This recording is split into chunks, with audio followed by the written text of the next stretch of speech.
Elle nous a menti pendant des années et englouti près d'1 milliard de notre argent. La SAAQ mérite-t-elle encore la confiance des Québécois? Avec François Lambert, Justine McIntyre, Jacinthe Barrel et Mickey Guerrier, c'est parti pour 30 minutes de débat.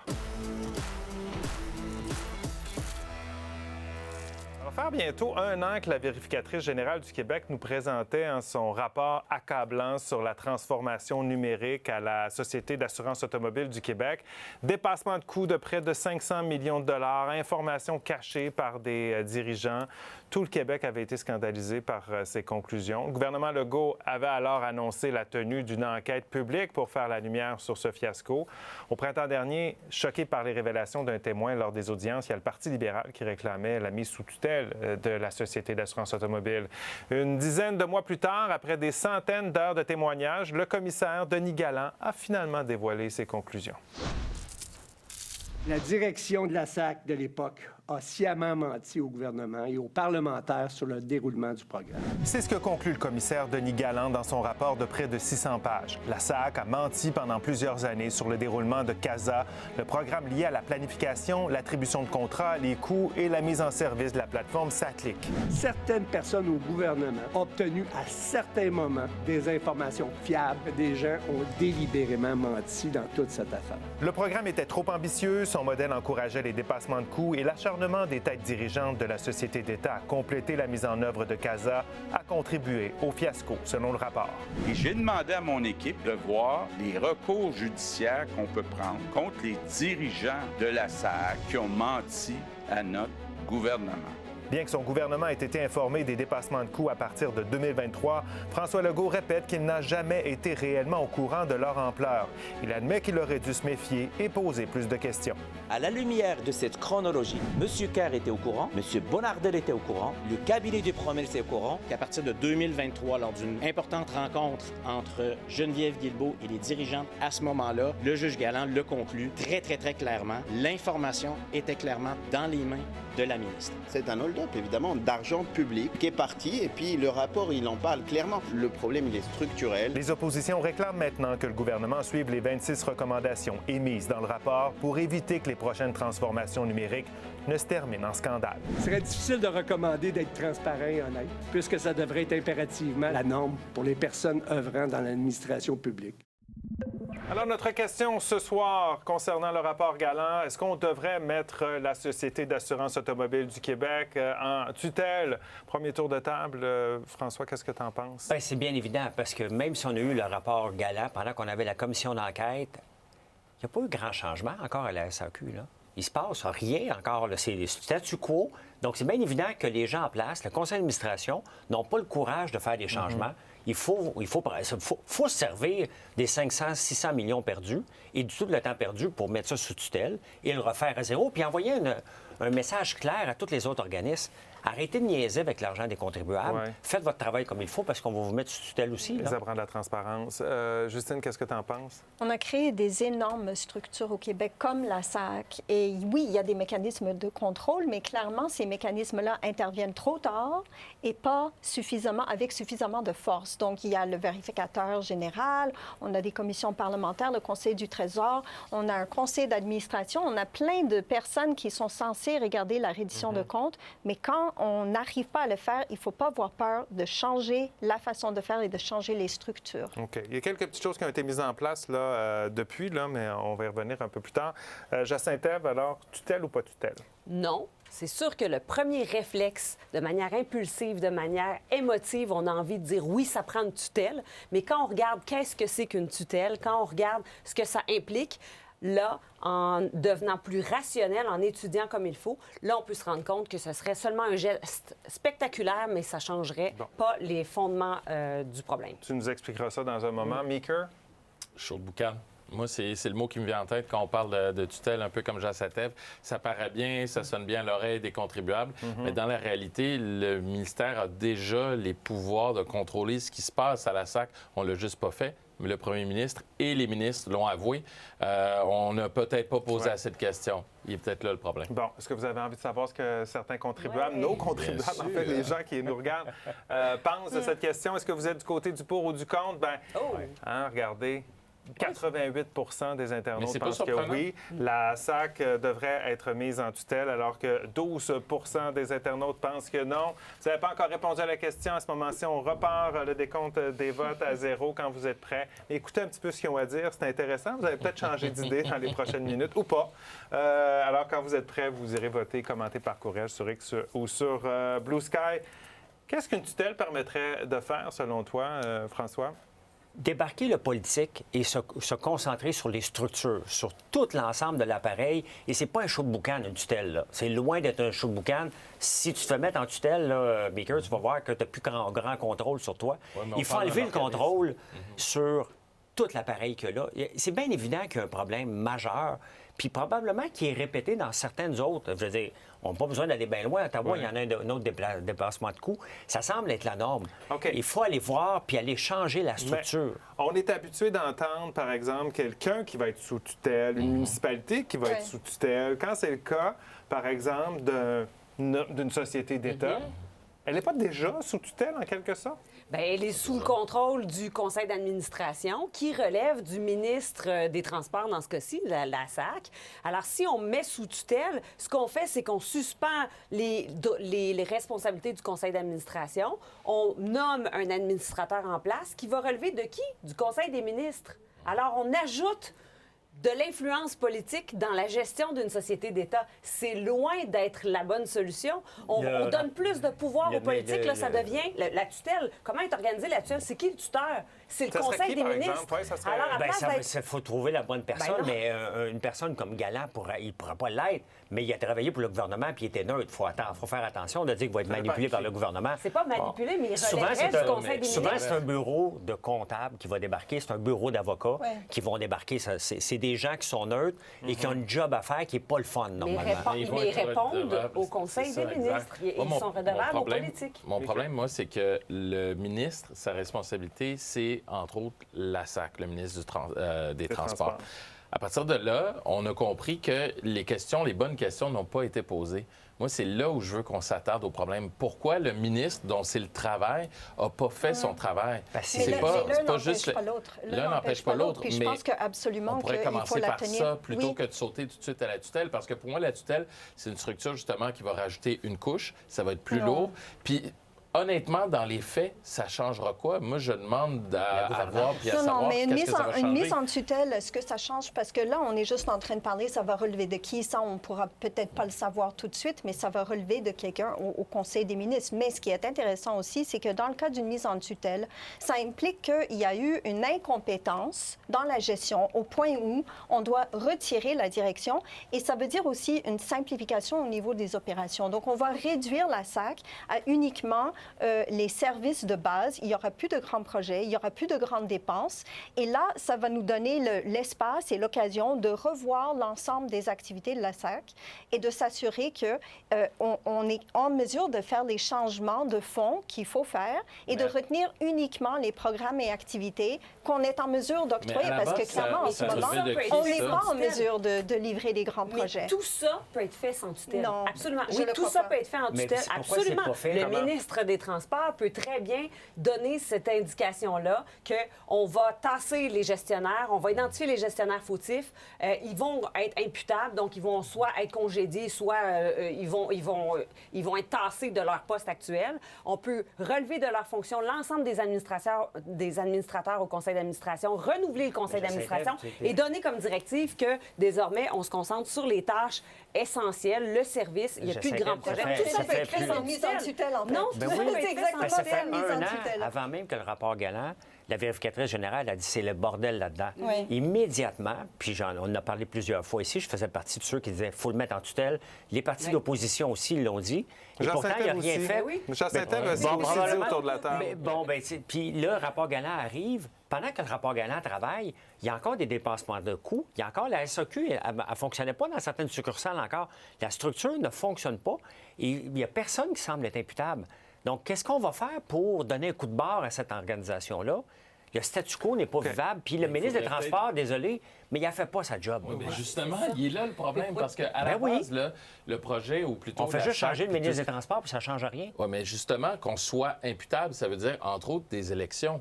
Parce que moi, je m'attends à ce que les partis qui vont se présenter aux prochaines élections arrivent avec des solutions à des problèmes concrets comme cela. On parle beaucoup d'immigration, tout ça, c'est beau, c'est cute, mais dans les faits, c'est ce qu'on veut voir. Lorsque tu vas aux élections, tu vas aux urnes, tu veux un gouvernement qui est capable de mettre de l'ordre dans la fonction publique. C'est ce que la CAQ avait parlé. Est-ce que c'est vraiment... vraiment... on a des élections très bientôt, là. Est-ce que c'est davantage la responsabilité, selon loi, du ministre ou des fonctionnaires du ministère des Transports? Parce que les ministres changent, hein? Exact. On en a eu combien, le ministre des Transports, sur la CAQ? 3, si je ne me trompe pas? C'est pas plus? Michel, ultimement, là, la responsabilité, c'est qui? C'est le ministre. Et moi, comme citoyen, lorsque je vote pour que le gouvernement gère l'argent public, gère les projets publics, puis qu'au final, mon argent soit bien traité et qu'il soit bien investi. Donc, à la base, je ne comprends pas pourquoi on enlève toute la responsabilité du gouvernement et des ministres pour dire « Ah ouais, mais c'est les gens de la SAQ qui n'ont pas fait le travail. » Excusez-moi, c'est qui les met en place?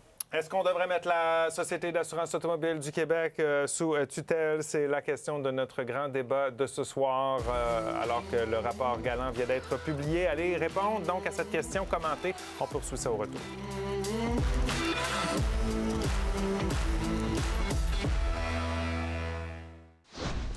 On est de retour au débatteur. Je vous rappelle notre question ce soir en lien avec la publication du rapport Galland. Est-ce qu'on devrait mettre la Société d'assurance automobile du Québec sous tutelle? Allez répondre à la question, commentez également. Prenons un petit pas de recul, revenons sur vraiment le rapport du commissaire Galland aujourd'hui. Qu'est-ce qui vous a marqué le plus? Qu'est-ce qui vous a surpris le plus? Parce que des fois, autour de la table, j'entends on n'est pas surpris, on s'y attendait. Qu'est-ce qui vous a surpris aujourd'hui dans le rapport? Ce qui m'a surpris le plus, c'est qu'on a totalement épargné François Bonnardel. Moi, je m'attendais quand même qu'il se fasse... Parce que c'était lui avec Éric Kerr. Et eux sont comme effacés, comme s'ils n'avaient pas été responsables. Le reste, ce qu'il dit, je m'en attendais, mais celui-là, je m'attendais que... Comment ça se fait qu'eux autres? Ouais. C'est bien beau qu'on se fait mentir, là. Mais c'est facile de se faire mentir si tu ne vas pas te mettre le nez là. Fait qu'un peu de reproche aux politiques, mais pas tant. C'est ce que je comprends. Ouais. Moi, c'est exactement ça qui me surprend et m'indigne aussi. C'est qu'on tient tout le personnel administratif responsable et gestionnaire de la SAAQ, mais on épargne beaucoup le côté politique. Et j'ai envie d'ajouter à ça, ne soyons pas dupes, n'entrons pas dans cette supercherie qu'est de penser qu'une tutelle va venir régler les choses. Le politique est 100% responsable de ce fiasco. On va y revenir sur l'idée de la tutelle, mais comment expliquez-vous que la Société d'assurance automobile du Québec a pu, je vais dire nous mentir, parce que mentir au gouvernement puis aux députés, c'est notre extension, hein, dans le sens que c'est nous, ils nous représentent. Là. Comment ils ont pu nous mentir de même pendant une décennie? C'est sûr que c'est ça qui est le plus choquant, c'est de se faire mentir. Puis oui, la politique a sa responsabilité d'assurer que les chiffres sont là, qu'on suit bien le projet, mais de se faire mentir comme ça par une société d'État, c'est choquant. Une des choses qui m'a marquée là-dessus, c'est que dans le rapport, c'est écrit que c'est comme s'ils avaient décidé de la solution dont ils avaient besoin avant de vraiment bien comprendre ou de tracer les contours du projet. Donc, ils ont décidé que c'était ce progiciel qu'ils appellent le PGI, le progiciel de gestion intégrée, qu'ils voulaient avoir. Ils se sont liés à un fournisseur et à partir de ce moment-là, c'est sûr que les coûts ont explosé. Moi, ce qui me surprend, vous avez trouvé ça drôle, Éric Ducharme, on parle d'Éric Ducharme et une des choses, il a été renvoyé, une des choses qui est drôle, c'est que malgré tout ce qu'il n'a pas fait ou tout ce qu'il a fait de pas correct, il a quand même réussi à changer certaines choses. Et moi, mais c'est ça qui est extraordinaire. Donc, même en étant pas tout à fait compétent, il a changé les choses. Et moi, ça me dit juste que si on veut vraiment changer les choses à la SAQ, on n'a pas besoin d'une tutelle, justement. On a juste besoin de gens compétents à la bonne place, à la bonne place, et qui vont être capables de faire le travail. Éric Ducharme, c'est ce qu'il a dit. Sans juste dépasser 2-3 millions, c'est pas grave. Mais je sais, mais c'est pour ça. Mais c'est pour ça que c'est surprenant, exactement pour ça que c'est surprenant. C'est pour ça qu'on a dépassé des coûts, parce que dans l'ensemble mais François, c'est pour ça que c'est surprenonnant. Même quelqu'un d'aussi incompétent est capable de changer les choses. C'est ça. 2-3 millions. Non, mais ça en est ridicule. Elle était prête. Quand il y a dépassement de coûts, il y a quelqu'un qui autorise la sortie d'argent des coffres de l'État, de nos coffres des contribuables. Ça, là, c'est autorisé par le politique. Arrêtez d'être dupes, puis de viser, puis de pointer du doigt des administrateurs, des fonctionnaires. Ça, je l'ai mentionné. Débourser des politiques. Ça, tu as 100% d'accord. mais Raison. il reste que... Tu as 100 raison. Mais ça ne change rien. Ça dépend ce que l'équipe est pas compétente. Puis l'équipe en place, on doit supposer, parce qu'il n'y a pas eu de changement... Ben, là, je manque d'air. OK. Changement majeur. Je parle de l'équipe de la SAQ. L'équipe de la SAQ, c'est à peu près la même gang encore. On ne peut pas continuer avec cette l'équipe gang-là. Hey, je t'avais promis, moi, un détail supplémentaire. En janvier, peut-être que c'est passé un peu sous silence, on apprenait que la SAC devra rendre compte à l'Autorité des marchés publics tous les 6 mois. Est-ce que ça vous rassure, ça, que l'Autorité des marchés publics ait le nez là-dedans? Ben oui, parfait, c'est ça. C'est ça qu'on veut, en fait. Et Ça je peut remplacer, je reviens à la même chose. système? C'est à ça qu'on s'attend d'un gouvernement responsable, surtout un gouvernement comme la CAQ qui dit on arrive, on va faire du ménage dans la fonction publique, on va faire du ménage dans tous les grands projets, puis on va s'arranger pour gérer de manière responsable. Ici, là, puis j'ai dit que c'est une patente à gosse pour se dissocier que le ministère ne fasse pas sa job. Ouais.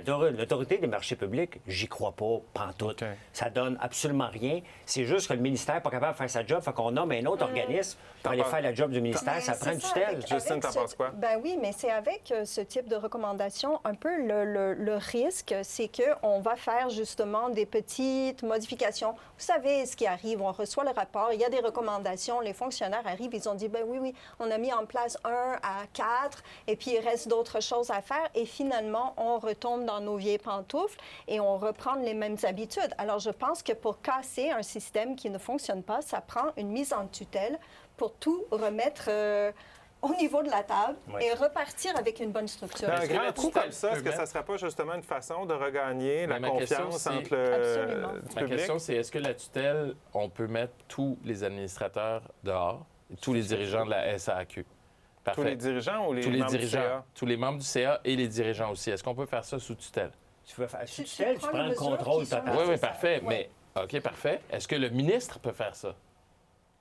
En principe, le ministre pourrait. Ben voilà, mais c'est ça mon point. C'est exactement ça mon point. C'est les mêmes C'est-à-dire, le pouvoirs. ministre peut déclencher une sorte de Mais mise ça en demande tutelle. de la Mais volonté. c'est juste de Non. dire qu'on Non. ne veut pas utiliser l'étiquette. Pourquoi? On a créé Ben, des c'est ça, structures parce que comme ça sert à la rien. SAC, Le ministre puis va on nommer sa a job. peur d'y toucher Mais aujourd'hui. parce qu'on veut juste qu'il fasse sa job. Le C'est ministre ça. va nommer Peu un importe conseil d'où il vient, le d'administration ministre, peu qui va importe quel nommer un parti il est, président. on veut OK, qu'il fasse sa d'accord. job.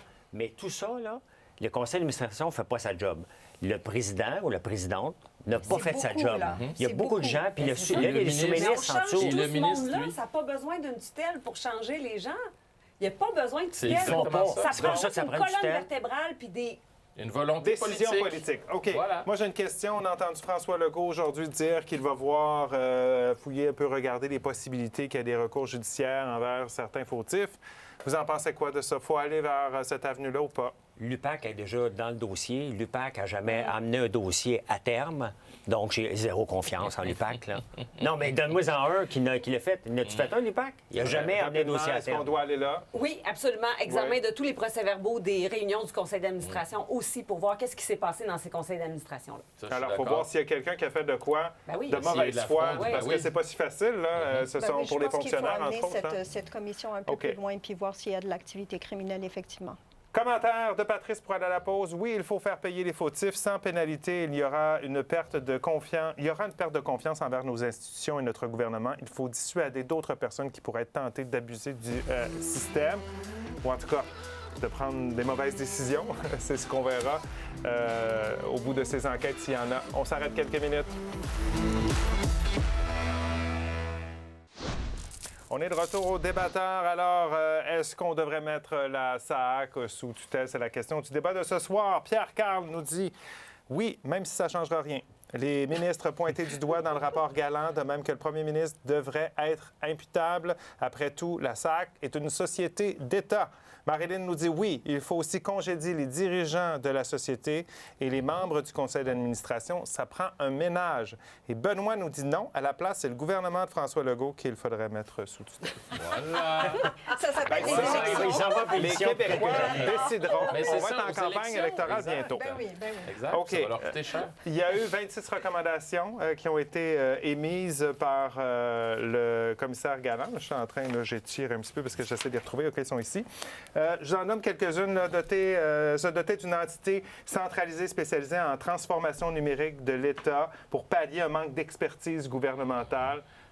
Vous en pensez quoi? On a un ministère de la cybersécurité, du numérique. Il me semble que ça avait... C'est un ministère transversal. Ça aurait dû servir à ça. Entité, Ça, je pense pas que c'est pas Faut pas aller vers c'était pas sa une meilleure. nouvelle là. entité. Mais OK, des là, compétences, oui. resserrer les règles de gouvernance des sociétés d'État. Ah, 100 oui. Ah oui. Ça, vous êtes d'accord avec ça? Faire évoluer les règles, les lois pour assurer le succès des projets numériques. Bon, je pense que vous allez être d'accord avec ça. La question de la transparence. En favoriser la transparence, le prochain ou la prochaine, en tout cas, la personne qui sera à la tête du gouvernement prochainement, vous vous attendez à quoi? Il faut que le ministre pose les bonnes tableau de questions. bord. Ils l'ont Un dit tableau de bord. eux-mêmes. Moi, c'est ça que je comprends pas, c'est qu'ils l'ont dit eux-mêmes. Le premier ministre l'a dit, plusieurs de ses ministres également. On n'a pas posé les bonnes questions. On aurait pu poser plus de questions. Le problème, il est là. On a déjà la Mais solution. même Mais si on tu n'as peut- pas de on peut questions pas. posées, à la fin, il y a de l'argent à demander. La minute que tu viens demander une scène, Ouais. si tu n'es pas capable de la justifier, c'est déjà là, tu as un red flag. Si on met 150 millions pour un projet, dès que tu arrives à 151 millions, il faut prendre chaque dépassement de coût comme étant une catastrophe et non pas comme étant la norme. Là, maintenant, c'est la norme. Et c'est ça qui me tape ses nerfs dans l'appareil gouvernemental. C'est plus Ben, grave. C'est comme si on ne Il y a- faisait pas attention ouais. à notre argent Non. en se disant, Exact. c'est ça, Mais il y a deux choses en lien avec ça, parce qu'une autre recommandation disait que dès qu'on demande un bonus, une augmentation de 1 million, ben, il faudrait que ce soit public, il faudrait que ce soit su. Maintenant, en ce moment, c'est 10 Ouais, mais après ça, on divise des 10 fois du les montant du augmentations. contrat. Quand on nomme des ministres, là, c'est pas une fonction prestigieuse avec un chauffeur, un garde du corps. Là. Ça C'est un devrait job. être des gens rigoureux, qui travaillent fort, qui se défoncent au travail. Franchement, là, moi, j'ai l'impression qu'on a eu des ministres des Transports qui bénéficiaient d'un certain statut plutôt OK. que de travailler fort. Il reste moins de 30 secondes. On va aller voir ça ressemblait à quoi en début d'émission. 88 pour le oui, 12 pour le non. On termine ça comment? Comme ceci. 90 des répondants ont dit oui, il faut mettre la SAC en tutelle. 10 nous disent non. fâchés. François, choix du public ce soir pour les meilleurs arguments, mais ça a été très intéressant. Je suis convaincu que d'un côté comme de l'autre, vous avez fait réfléchir les gens ce soir. Merci beaucoup d'avoir été avec nous. Passez une excellente nuit. Michel. On se retrouve demain. Bye-bye.